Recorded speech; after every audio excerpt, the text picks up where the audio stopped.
네, 이 AI 기술이 점점 일상에 파고들수록 소비 전력량은 더 많아질, 더 커질 전망이라고 하죠. 자, 이렇게 유례 없는 AI발 전력 급증에 전 세계가 전력 확보에 매진하고 있습니다. AI 시대, 자, 이제 에너지 전력 산업도 새로운 모습으로 탈바꿈해야 될 것 같습니다. 자, 오늘 이 시간에는 바로 이 에너지 전력 산업에 대한 이야기 나눠보도록 하겠습니다. 정동욱 중앙대 에너지시스템공학부 교수, 백철우 덕성여대 국제통상학 전공 교수 두 분과 함께합니다. 안녕하십니까? 네, 반갑습니다. 안녕하십니까? 네. 자, 먼저 백 교수님, 전기 먹는 하마다 이런 표현을 이제는 우리 국민들도 많이 알고 계세요. 네. 자, 이 AI 시대. 뭐 일각에선 8배가 뭐 기존에 우리가 인터넷 검색하는 것보다 전력을 더 많이 먹는다. 20배가 더 들어간다. 30배가 더 필요간다. 하여간 많이 필요한 것 같습니다. 정말로 AI 시대가 활성화되면은 기존에 우리가 쓰는 것보다 어느 정도의 전력 더 필요하다. 이렇게 봐야 됩니까? 네, 가장 최근의 데이터가 지난주 이제 IEA 국제에너지기구에서 발표가 됐습니다. 예. 그래서 에너지 앤 AI라는 보고서였는데요. 최근 5년 동안에 연평균 12%씩 이제 데이터 센터가 에너지 소비를 계속 늘리고 있고요. 그거는 이제 한 6년마다 거의 한 2배 정도 소비량이 늘어난다라고 보시면 될 것 같습니다. 24년 기준으로는요, 415 테라와트 아워 정도 소비하면서 전 세계 전력 소비의 한 1.5% 정도를 이제 데이터 센터가 차지하고 있다라는 통계가 나왔습니다. 그리고 2030년이 되면은요, 그게 이제 한 2배 수준인 한 945 테라와트 아워 수준으로 이게 늘어날 것 같은데요. 그게 이제 그 24년 기준으로 보면 거의 일본 전체 전력 소비량과 맞먹는 수준이고요. 네. 우리나라 전체 소비량이 한 1.6배 정도 되는 물량입니다. 예. 그만큼 이제 2030년이 되면은 데이터 센터의 에너지 그 전력 소비가 많아질 거다라는 얘기들을 하고 있고요. 예. 35년이 됐을 때는 조금 여러 가지 시나리오에 따라서 좀 불확실성이 있습니다. 예를 들어서 AI의 수요가 좀 감소한다든지 또는 전력 인프라의 병목이 발생을 하는 경우는 24년에 한 1.7배 정도 증가할 것으로 예상이 되고요. 예. 그리고 AI 수요가 빠르게 증가하거나 이제 공격적인 데이터 센터에 투자가 이루어진다라면 최대 4배까지도 늘어날 수 있다라는 전망들이 있습니다. 그래서 네. 어떤 시나리오든 간에 지금보다 이제 전력 소비가 늘어나는 거에 대해서는 확실한 것 같고요. 네. 미래 상황에 대해서는 좀 편차가 그 35년 상황에 대해서는 조금 그 시나리오별로 편차가 있는 것 같습니다. 그렇죠. 예, 네. 35년, 40년의 세상은 우리가 모르니까요. 근데 정말 진짜 막 AI가 완전히 생활 속에 왔다라고 하면 정말 기하급수적으로 더 전력이 필요한 거죠. 맞습니다. 네. 현재까지는 한 4배 정도 수준, 여러분. 30년, 35년까지는 이 정도의 더 많은 전력이 필요하다고 합니다. 정동욱 교수님, 이렇게 되면 당연히 현재는 안 됐잖아요, 우리가 준비가. 그러면 뭐 거의 끝이 보이는 것 아니겠습니까? 전력 고갈은 거의 눈에 뭐 확연한 건 아니겠습니까? 명약관한 일? 아니요, 걱정하지 마십시오. 예. 뭐 국가가 그걸 가만히 두고 보겠습니까? 예. 다 그런 거에 다 대비해가지고 준비하고 있지요. 예. 근데 사실은 이게 AI 때문에 전력 수요가 급증할 거로는 예상이 되는데 그 급증이 어느 정도 될 것인가에 대해서는 사실은 좀 불확실성이 좀 있습니다. 예를 들게 되면 말이죠. 11차 전기보를 할 적에는 데이터 센터로 필요한 추가로 필요한 전력량을 얼마 전에 봤냐면은 한 6기가와트 좀 넘게 봤습니다. 우리나라가 지금 현재 한 130기가와트 정도가 전체 설비 용량인데 예. 6기가와트 정도가 이게 더 필요하다고 봤는데 당시에 그 국회의 그 입법조사처가 예측을 해보니까 예. 2029년이죠, 5년. 5년 후에는 약 50기가와트 정도가 필요할 것이다라는 이제 뭐 보고서를 냈어요. AI로만? 그렇죠. 그렇죠. 예. 그러니까 AI를 얘기한다면은 그 데이터 센터 따라 붙거든요. 예. 그 AI라는 것이 사실은 그 데이터를 갖고 그렇죠. 하니까. 예. 그래서 그러니까 불과 5년 후에 50기가와트에서 저희가 약간 좀 당황했어요. 네. 우리는 한 6기가와트로 6기인 줄 잡았는데. 알았는데.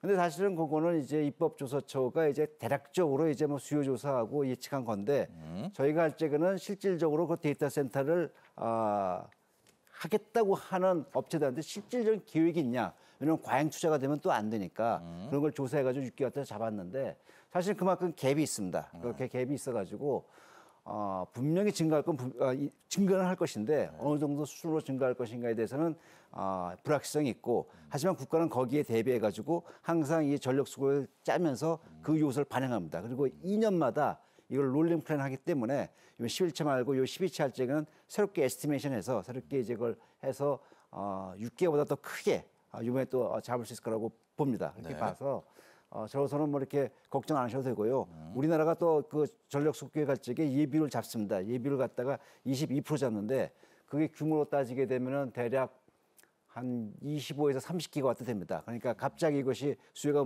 오른다 하더라도 어느 정도 커버할 수 있는 그러한 능력을 갖추고 있다라고 생각하시고 네. 공포 마케팅은 해서는 안 됩니다. 그래서 국민 여러분 걱정하지 마시고 다 국가가 준비하고 있습니다. 예. 그러니까 6기가와트로 보는 쪽도 있었고 최근에 나온 게 30기가와트요? 거의 30기가와트 가까이죠. 30기가와트. 예. 이제 편차가 있는데 그건 결국 우리가 얼만큼 많이 AI를 활용하냐 뭐 이런 건 알겠습니다. 근데 좀 대학생들 보면 제 아이도 거의 이거 이 챗GPT나 AI 없으면 생활이 안 되는데 이런 추세라면은 실은 조금 더 준비해야 되는 건 맞죠? 맞습니다. 이게 네. 사실은 저도 뭐 강의하다 보면은 당연히 인공지능 쓰고 학생들도 당연히 또 그 리포트를 다 챗GPT 그걸로 써서 쓰죠. 네. 보고서를 내는 것 같은데 네. 이게 인공지능 썼는지 안 썼는지 그걸 판단하기도 쉽지 않습니다. 네. 이게 어느 정도 스피드가 빠르면 말이죠. 예를 들면 우리가 인터넷이 이제 사실은 군사용으로 미리 이제 그 아파넷이라 해서 1960년대부터 개발됐었는데 네.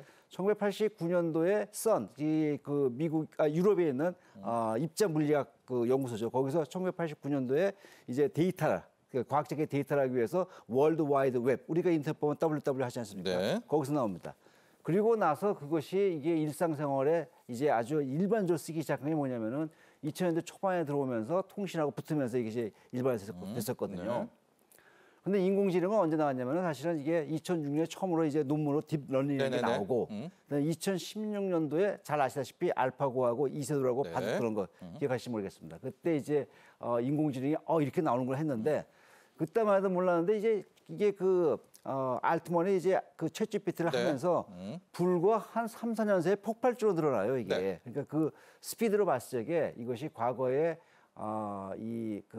IT 산업이 이제 성장 속도보다 더 빠르지 않겠나라는 거는 충분히 얘기할 수 있습니다. 네. 자, 그래서 현재 보면 이 빅테크들이요. 본인들이 AI 뭐 관련한 솔루션이나 이런 것도 개발하지만요. 백 교수님. 본인들이 전력도 지금 함께 하고 있는. 그러니까 자기들도 느끼는 거죠. 이거 국가에만 맡겨서는 안 되겠다라고 해서 이 빅테크들이 오히려 이 전력 확보에 더 돈 투자 많이 하는 것 같아요. 네, 맞습니다. 네. 그 빅테크들이 전력 확보를 위해서 아주 공격적인 투자를 하고 네. 있습니다. 그래서 기존의 어떤 송배전이나 화석 연료 발전보다는 이제 그 신재생 에너지라든지 네. 또 원자력 발전, 또 액침 냉각 같은 신기술 기반의 기업에 대한 투자들을 확대하고 있는 상황입니다. 그래서 그런 상황들은 전력도 확보하면서 또한 그 이산화탄소 배출 감소라는 목표도 같이 달성하기 위한 것들이 있는 것 같고요. 예. 구체적으로 사례들을 보면은 AI의 대표 기업인 오픈 AI의 경우는요.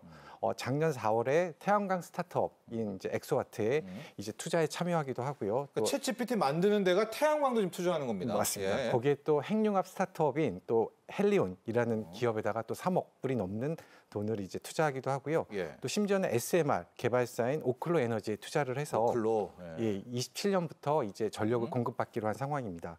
그리고 그 마이크로소프트의 네. 경우도요. 이제 재생에너지 개발 프로젝트에 100억 달러를 투자를 하고 있는 상황이고 올해부터 2030년까지 한 10.5기가 규모의 그 재생에너지를 공급받기로 되어 있고요. 자, 이렇게 민간 기업이 이제 자기네가 하겠다는 겁니다. 맞습니다. 10기가와트를. 심지어는 미국의 최대 원전 기업인 컨스텔레이션 에너지의 와 또 전력 공급 계약을 맺어서 최근에 이제 화두가 됐던 그런 스리마이 섬 원전을 재가동하는 것까지도 추진을 하고 있는 상황입니다. 그리고 구글 같은 경우는 이제 지열 발전 스타트업인 페르보랑 파트너십을 체결하기도 했습니다. 이렇게 이제 빅테크들이 대부분 이제 그 탄소 중립과 함께 또 안정적인 전력 확보를 위해서 노력하는 것들을 이렇게 확인할 수 있습니다. 자, 여러분, 저희가 이제 AI 기획 특집 시리즈를 쭉 이어오고 이제 마지막으로 에너지 전력을 다루는데 이유가 있습니다. 백 교수님, 막 AI 솔루션하고 뭐 데이터 센터 짓고 해도요. 그 국가가 전력망이 이게 충분하지 않으면은 그게 무용지물 아닙니까? 예, 전력 인프라가 AI에 가장 중요하다 이런 얘기도 나옵니다. 예, 맞습니다. 예전에는 뭐 인건비라든지 세제 혜택이라는 부분들이 이제 입지 선정의 중요한 요건이라고 했다면 네. 이제는 전력의 가용성이라는 부분들이 점점 중요해지는 것 같습니다. 그래서 얼마나 많은 전력을 안정적으로 공급받을 수 있느냐가 입지 선정의 중요한 기준이 되고요. 예를 들어서 최근에 미국 아리조나의 경우는 이제 전력 인프라가 부족을 해서 네. 대만의 그 TSMC가 반도체 생산에 좀 차질을 빚었던 경우도 있었고요. 또 아일랜드 같은 경우는 그 데이터 센터의 전력 소비가 전체 전력 소비의 21%를 넘기면서 아일랜드 전력청이 신규 데이터 센터 유치를 제한하는 것을 검토하기도 했다고 합니다. 네. 근데 그와 반면에 텍사스의 경우는 이제 안정적인 전력 공급을 할 수 있고요. 거기에 태양광 또 거기 많죠. 많습니다. 예. 그래서 뭐 전력 요금도 저렴한데 재생에너지원도 풍부하다 보니까 예. 이제 데이터 센터의 유치가 아주 활발한 것들을 볼 수 있습니다. 그래서 결국은 이런 전력 인프라라는 게 지역 경제 성장의 한계선의 역할을 하는 게 아니냐라는 거고요.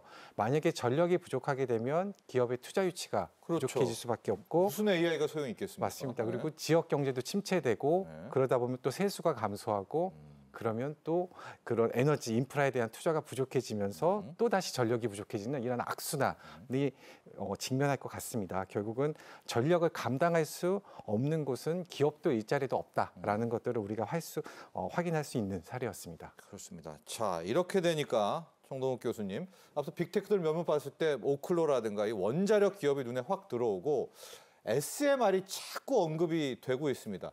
SMR이 어떤 건지 개념 설명 좀 해주고 이게 왜 차세대 AI의 전력 공급원으로 딱인가 여기에 대한 설명도 좀 부탁드립니다.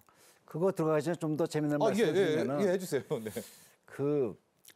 로봇이 지금 또 이제 한 화두입니다. 네, 근데 로봇에다가 인공지능을 붙이게 되면은 이것이 정말로 인간의 노동을 많이 대체할 거거든요.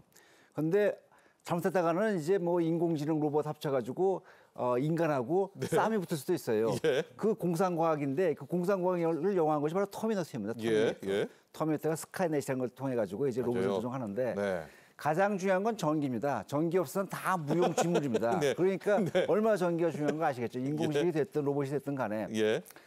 그래서 지금은 마이크로소프트는 이제 죽었던 발전소도 살린자 그래가지고 TMI 원전을 갖다가 살린다 우리 백 교수님 말씀하셨는데 그 TMI 원 원전의 쌍둥이가 TMI 2로서 1979년도에 미국에서 원전 사고가 났던 발전소입니다. 맞아요. 예. 바로 그 사고 옆에 예. 쌍둥이 원전으로 40년 운전하고 이제 퇴역했는데 이걸 2019년에 퇴역했거든요. 근데 지금 와서 그걸 다시 살려야겠다라고 할 정도로 전기가 필요한 것이죠. 전력. 예. 근데 원전의 특징이 뭐냐면은 24시간 전기를 줄 수 있다는 거거든요. 근데 재생에서 쓰는 건 좋은데 재생에서는 아시다시피 내가 원할 때 전기를 갖다 발수하면 그렇지는 않거든요. 네. 그러니까 그걸 보완하기 위해서 그것과 매치업하기 위해서 원전이 반드시 필요한데 대형 원전보다는 SMR을 선호하는 이유는요. 왜냐하면 데이터 센터 하나가 필요하는 전력 규모는 대략 뭐 많아야 한 300메가와트 이 정도 수준 됩니다. 300메가와트에서 많이 올라가봤자 한 500 정도. 작은 거는 작은 데이터 센터는 100메가와트. 근데 대형 원전 같으면 1,400 이렇거든요. 네. 그러니까 그거보다는 SMR이 낫다라는 것이지요. 그다음에 데이터 센터 옆에다가 지어야 되거든요. 거기다 그렇죠. 전기를 직접 예, 쏴줘야 예. 되니까. 그러면 송전망을 갖다 우리 거칠 필요도 없고. 그러다 보니까 SMR이 훨씬 안전하니까 그 SMR 갖다 선호하는 것이죠.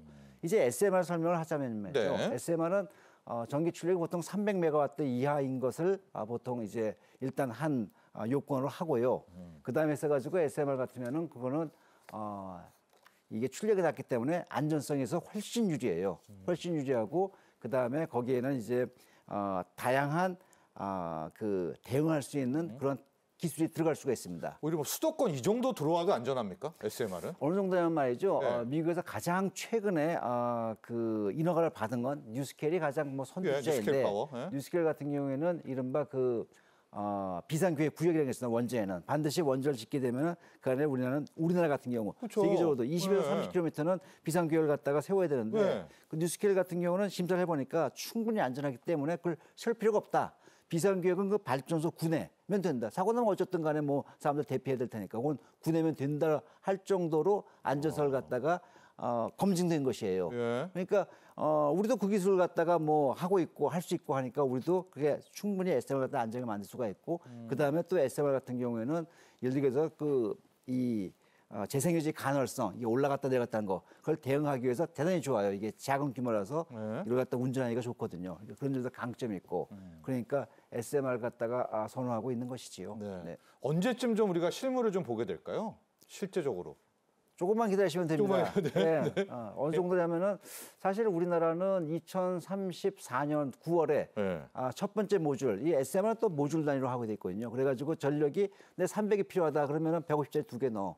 만약에 내가 난 150원 되겠는데 그럼 150원 하나 넣어. 나는 500 필요해. 그럼 3개 넣어.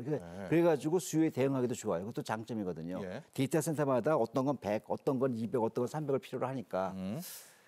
우리나라 같으면 2034년 9월에 첫 번째 모듈을 이제 운전한다. 우리요. 네, 우리가 네. 돼 있고 세계적으로는 좀 더 빨리 나올까요? 세계적으로 봐서는 카나다가 제일 앞서가고 있습니다. 거기 예. 이제 BWR X300이라는 거, 그게 미국의 제너럴 일렉트릭하고 일본의 히타치가 공동 개발한 것인데, 예. 그게 지금 2029년에는 운전에 들어가겠다. 그래가지고 지금 건설 허가를 받고 있는 중입니다. 예. 그러니까 뭐 조만간에 이제 돌아가는 걸 보시게 될 겁니다. 저기 좀 현황이 나와 있는데 저 국가별로 좀 보면 중국도 하고 있네요. 맞습니다. 네. 사실 중국을 제가 빠뜨렸네요. 제가 서방세관 얘기하다 보니까 네. 중국은 이미 건설 착수해가지고 짓고 있고 2026년, 27년 이렇게 얘기하고 있습니다. 자기네 나라에서 이걸 갖다가 하겠다고 125메가와트짜리 저기 네. 나온 ACP100이라는 것인데, 네. 근데 중국은 기술 공개를 안 해요. 그래서 과연 ACP100이 어떤 되는지 안 형태로 되는지 되는지, 모르는구나. 맞습니다. 네. 어떠한 형태로 되어 있는지 거기에 대해서 참 궁금한데 좀 그 정보를 갖다 얻을 수가 없더라고요. 네. 그래서 만약에 그 ACP100이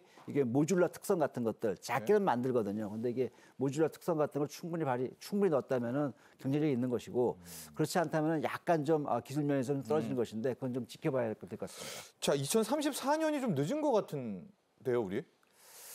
좀 더 2030년 안쪽으로 해야 될 것 같은데요? 저도 그러고 싶습니다. 네, 우리 한국 SMR. 그래서 예. 저도 하고 싶은데 가능성이 없지 않습니다. 왜냐면은 우리가 그 혁신형 SMR 하기 전에 예. 스마트 100이라는 원전을 갖다가 이번에 또 인허가를 새로 받았습니다. 좀 더 업그레이드 해가지고. 예. 그건 이제 100메가와트짜리입니다. 그래서 약간 좀 경제성은 떨어져요. 그래서 떨어지고 그거는 여러 원전을 갖다 붙이는 모듈 기술 같은 게 약간 떨어지는데, 예. 만약에 100메가와트짜리 데이터 센터가 정도 필요하다. 그러면 우리는 사실은 스마트 100을 넣을 수가 있습니다. 넣을 수 있는데 왜 지금 그걸 갖다 추진하지 못하냐 그런다면은 예. 그런 경제성의 문제가 좀 있는 것입니다. 왜냐하면 어떤 에너지 간에 어떠한 것든 간에 기술이 없어서 못하지 않습니다.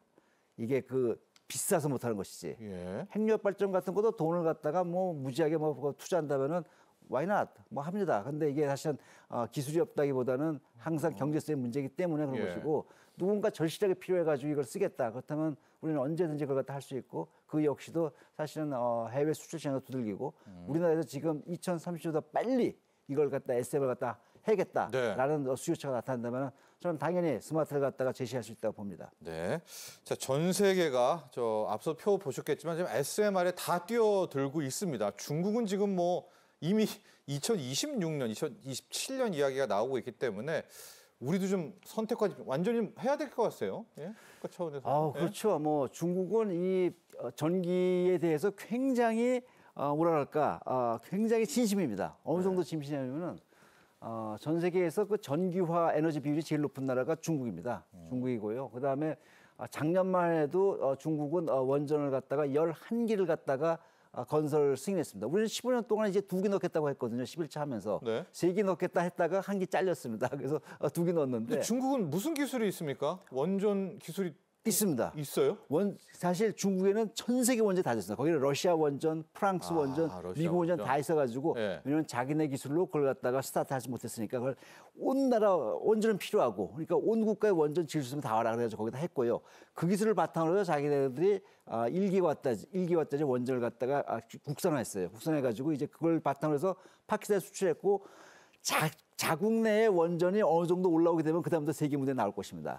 근데 한 해에 10기 원전을 갖다가 그 건설 허가를 줬다, 착수했다. 네. 그리고 현재 짓고 있는 것만 다 합쳐도 제보건데 거의 20기는 넘고 30기 가깝습니다. 그러니까 뭐 엄청나고 2050년까지 200기 넘게 짓겠다고 하고 나오고 있으니까 조만간에 아마도 세계 1위로 나올 것 같습니다. 정말 진심입니다. 저희가 이 AI 기획 특집 하면서 중국의 AI 기술력들 많이 깜짝깜짝 놀랐는데 오늘 원전도 이 정도까지 원자력 기술도 성장했는지를 좀 보면서 야, 이거 참 중국이라는 나라가 이 정도 크고 있구나라는 것도 새삼 확인할 수가 있겠고요. 백 교수님, 저희가 이제 원전 SMR 라인도 봤지만 또 한 축에서는 태양광 풍력을 통해서 전력 확보를 한단 말입니다. 근데 이 태양광 풍력은 필연적으로 ESS와 함께 가야 된다. 이런 얘기 많이 나오거든요. ESS에 대한 이야기를 좀 해보도록 할게요. 개념 정리와 함께 또 ESS는 어떻게 이 AI 전력 확보에 활용되는지도 볼까요? 네, ESS는 일단 전력 저장 장치라고 하고요. 대표적으로 이제 배터리를 활용하는 배스를 많이 얘기하고 있습니다. 네. 근데 이제 아쉽게도 2023년 기준으로요. 글로벌 베스 시장에서 세계 10위 안에 든 기업은 이제 삼성 SDI가 유일합니다. 그러니까 몇 년 전만 하더라도 우리나라 기업들이 1, 2위를 차지하고 있었는데 네. 이제 중국 기업들한테 선두를 다 뺏기고요. 네. 현재는 삼성 SDI만 10위 안에 들어가 있는 상황입니다. 그 이유가 이제 중국과 우리나라의 어떤 기술 스펙이 많이 다른 부분들이 있습니다. 우리나라는 리튬 2차 전지를 주로 예. 하는데 네. 그 중에서 또 이제 양극재를 삼원계라고 하는 이제 니켈과 코발트 망간 또는 니켈과 코발트 알루미늄으로 하는 네. 그런 양극재를 주로 사용하는 2차 전지를 쓰고 있고요. 그다음 대신에 중국은 LFP라고 네. 하는 리튬 인산철 전지를 주력으로 하고 있습니다. 근데 리튬 인산철 전지가 에너지 밀도가 좀 낮고 무겁습니다. 네. 그러다 보니까 이제 전기 자동차에 쓰기는 조금 적합하지 않아서 우리는 이제 많이 집중하지 않았고요. 근데 했는데. 중국은 거기에 집중을 네. 했습니다. 근데 이제 그러니까 베스의 특징은 딱히 에너지 밀도가 중요하진 않다 보니까요. 그렇죠. 그러니까 중국이 주력으로 했던 LFP가 이제 주력으로 많이 곽강을 하게 되고요. 또 싸죠. 예. 쌉니다. 매우 저렴합니다. 네. 그러다 보니까 저희들이 이제 그런 시장에서 많이 밀리고 있는 상황이고요. 베스 시장에서 한 80% 정도를 중국이 차지하고 있다라는 얘기들이 나오고 있습니다. 예. 근데 그럼에도 불구하고 배터리를 제외한 부분은 또 우리가 잘하고 있다라고 할 수 있는 게 세계 1위 베스 업체가 플런스라는 이제 미국과 독일의 합작 업체입니다. 네. 근데 그 업체가 배터리는 중국의 CATL이나 이제 BYD로부터 납품을 받지만 실제 또 대부분의 제작은 또 한국의 서진 시스템이나 에이스 엔지니어링이라는 네. 업체를 많이 활용합니다. 그래서 ESS도 좀 복잡하네요. 그러니까 맞습니다. 배터리가 다는 아니네요. 배터리도 있고요. 뭐 직류와 교류를 전환하는 장치도 필요하고 네. 배터리 관리 시스템도 필요하고 에너지 관리 시스템도 필요해서 여러 모듈로 구성이 되어 있고요. 저희가 배터리는 약한데 다른 부분들은 나름 선방하고 있다라고 말씀드릴 수 있을 것 같습니다. 근데 저기 태양광 풍력이랑 같이 가야 되는 거 아닙니까? 맞습니다. 그거는 예. 이제 그 주변에 연결을 해서 네. 이제 간헐성을 보완하기 위해서 남는 전력들을 이제 배스에다 저장을 하는 것으로 보시면 되겠습니다. 앵커님 제가 네. 보충 설명 좀 네, 네. 드리면 말이죠. 지금 현재 그 배터리 회사들 주가가 형편없습니다. 네. 형편 한참 올랐다가 네. 뭐 한참 떨어졌는데 계속 보건대는 떨어지고 있죠. 이게 또 네. 이 프로가 또 경제 인사이트 아닙니까? 네. 제가 보건데 중장기적으로 봤을 적에 배터리는 그 산업은 상당한 포텐셜이 있습니다. 상당한 가능성이 있습니다. 예. 어느 정도냐면 말이죠. 어느 정도냐면 말이면 이게 우리나라가 이제 그 2038년 제가 제 11차 전력수급 계획을 세울 적에 재생에너지가 팍팍팍 늘어납니다. 네. 현재 한 8% 수준에서 거의 이제 30% 수준까지 옥주파하게 되는데 따져보니까 어느 정도로 이 보조 전원이 필요하냐 하면은 이 백업을 하기 위해서 네. 필요하면 대략 한 30기가와트 정도 나왔습니다. 근데 그 중에서 10기가와트는 양수 발전으로 커버합니다. 네. 근데 20기가와트는 방법이 없어요. 그건 배터리밖에 없습니다. 근데 현재 우리나라 배터리로 들어온 건 얼마냐면은 2기가와트 수준도 안 됩니다. 네. 근데 그것이 20기가와트 정도가 10배 정도 성장이 되기 때문에 상당히 이제 배터리가 특히 전력용 배터리가 많이 필요할 것이고 네. 그걸 위해 가지고 이게 말이죠. 기술만 갖고 되는 게 아니고 항상 이게 뭐 그 아까 경쟁성 말씀하셨지만 시장도 필요하거든요. 그렇죠. 그래서 조만간에 보조 서비스 시장이 나옵니다. 이게 뭐냐면은 딴 거 없이 나는 배터리만 갖고 이걸 갖고서 전기가 필요할 때 그 배터리 전기를 갖다 파는 것입니다.